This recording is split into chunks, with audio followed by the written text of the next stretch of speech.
Hello and welcome to the BBC News School Report at Cowley International College. George Martin has died aged 90. More on the unfortunate story. Over to you, Liam. Hi, I'm Liam. And I'm Emily. And I'm Jasmina. Our report today is about the legendary music producer Sir George Martin. Unfortunately, George Martin died in his sleep aged 90 on the 8th of March 2016. Famous for his work with the Beatles, he has been referred to as the fifth Beatle. Paul McCartney paid tribute to his second father and said, "I have so many great memories of this great man that will be with me forever." Sir George Martin has received many awards, including multiple Grammy Awards, an Academy Award and a few Brit Awards. He was also a CBA and was knighted in 1996. Martin had 30 #1 hit singles in the UK and 23 hits in the US. Studying piano and oboe, he attended the Guildhall School of Music and Drama and then later worked for the BBC's classical music department. He has worked in the music industry for over 6 decades, being involved in music, film, television and live performance. He is especially famous for working with the Beatles, who were massive in the 60s. He also held a number of senior executive roles at media companies and contributed to lots of charitable causes, including his work for the Prince's Trust and a few more. After the Beatles broke up, Martin made a few film scores and worked with people such as Cilla Black and Sting. To pay our respects, the Book of Condolence has been opened in Liverpool at the Beatles story, and it will stay open for people to write messages or record memories. The director of the Albert Dock Museum, Martin King, stated that today of all days, it's not the Fab Four, it's the Fab Five. We pay our respects to George Martin and his family. We hope you enjoyed listening to our report. Now goodbye from Jasmina, Emily and Liam. Now back to the studio. Thanks, Jasmina. Now, here's how stem cells may be curing blindness in the future. Over to you, Dean. A cure for corneal blindness may have been found. Rabbits with corneal blindness have had corneal cells implanted into their eyes, which has cured their blindness. The cells were grown in a lab by a team at Cardiff University. The corneal blindness can be caused by many things such as disease, vitamin deficiency, and can also be inherited. Tests also show that stem cells can form multiple parts of the eye, meaning a possibility of curing other problems too. Another type of blindness can be cured using stem cells. The stem cell method has been used on 12 children in China and may have cured cataracts, the clouding of the eye. This can cure 50% of blindness. Currently, the most accepted cure for cataracts is used by doctors and engineers to create implants to replace the eye lens. This is done by ultrasound and flushes out the unused lens. This can be dangerous to the 20 million with cataracts, as they can grow with their eyes reshaping. This is why the new method is most likely superior and can cure millions. Thanks, Nathaniel. Now over to an AI that's beating Go players across Europe. Over to you, Leon. Now the latest tech news. Google's new AlphaGo artificial intelligence program beat Go's world champion for the second time running. This is the biggest strategic board game upset since Deep Blue defeated the 1997 chess champion Garry Kasparov. However, tech experts regard Google AI as a much more complex and clever program. After his defeat, the champion remarked that playing against a machine is very different from an actual human opponent. Also, he added that AlphaGo played a perfect game. Go is an altogether more complex and challenging game than chess, with over 200 moves possible every turn, compared with just 20 in chess. There are more possible positions in Go than atoms in the universe. Lee also quoted, "What normally you can sense your opponent's breathing, their energy, and that you can make decisions which are dependent on the physical reactions of the person you're playing against." Google's AI also learns from its mistakes, allowing it to improve after every game it plays, meaning eventually it will be impossible to defeat.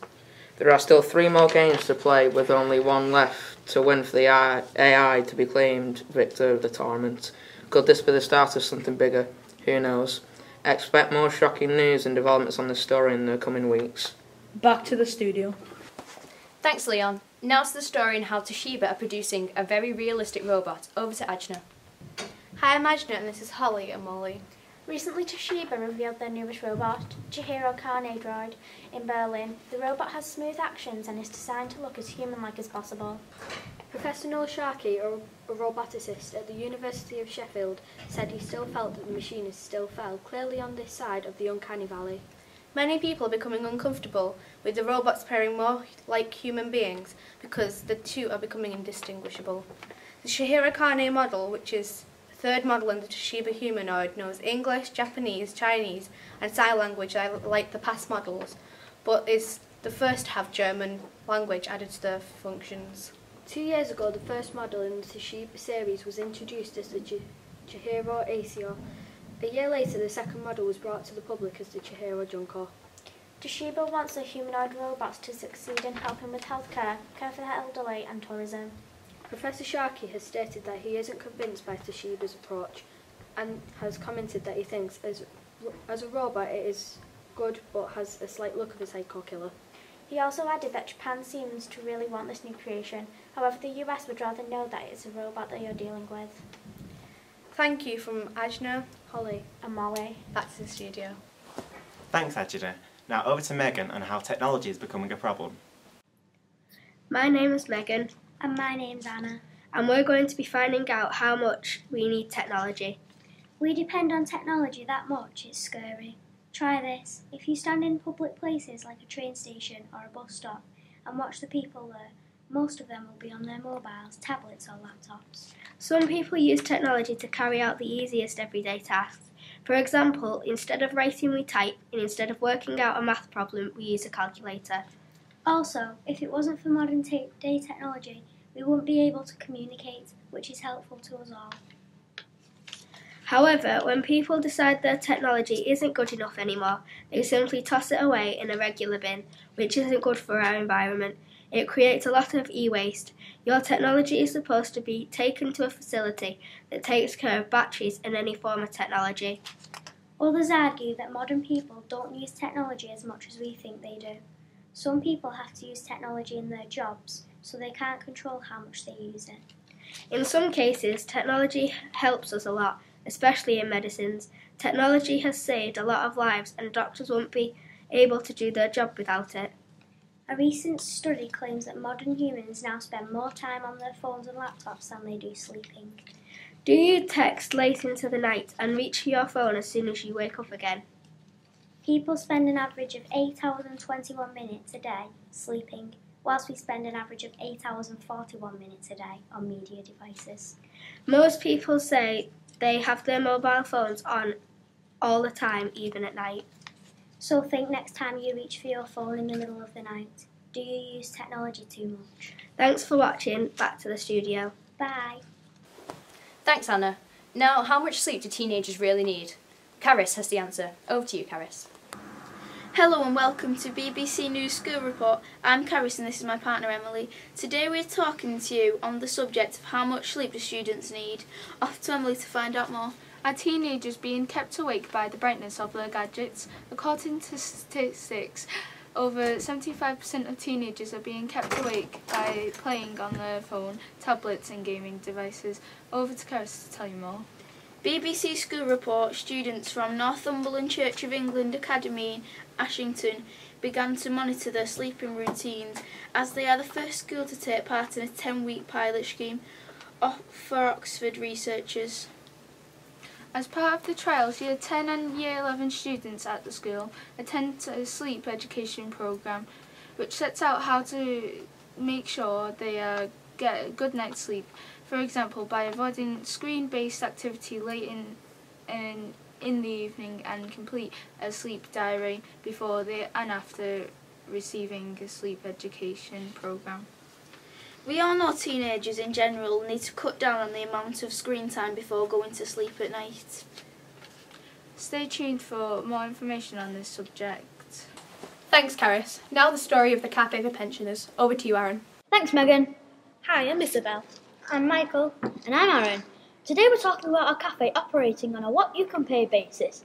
It has been found every day in the UK a pensioner dies from malnutrition. The elderly have to choose between food to eat or heat for their home, unable to pay for both.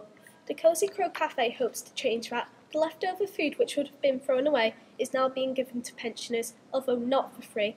One pensioner has quoted that they don't like taking things for free and don't use food banks. So the Cosy Crow Cafe is letting them pay whatever is convenient to them. This is not only saving them from death, this is also cutting down on how much food is wasted per year. Currently 15,000 tonnes So by recycling, we're also saving lives. How useful. Now, back to the studio. Thanks, Isabel. Now, on to how Premiership tickets are being reduced. Over to you, Josh. Hello, I'm Josh. And I'm Tyler. We have the latest football news regarding high ticket prices. Premier League clubs have unanimously agreed that for the next 3 seasons, away fans will be able to attend Premier League matches and pay no more than £30 for each of their tickets. With this new rule in place, it could mean it will be more expensive to watch a Championship side than a Premier League game. The BBC Price of Football survey revealed that 9 out of 21 teams' cheapest tickets were over the new £30 rule. The most expensive of these is Chelsea, charging a whopping £47. However, the least expensive was West Bromwich Albion, charging an affordable £10. Also, every single team's most expensive ticket was over £30. Many teams and fans have praised this new decision. One fan said, "This historic decision now means that I can afford to share this experience with my son." The decision was partially influenced by fans' protests over rising ticket prices. Many clubs have done this, including Liverpool and AFC Bournemouth. Liverpool fans staged mass walkouts in the middle of a game. However, many fans wanted even lower prices using slogans like 20 is plenty. This is Tyler and Josh, back to the studio. Thanks, Tyler. Thank you for watching the BBC News School Report. See you next year.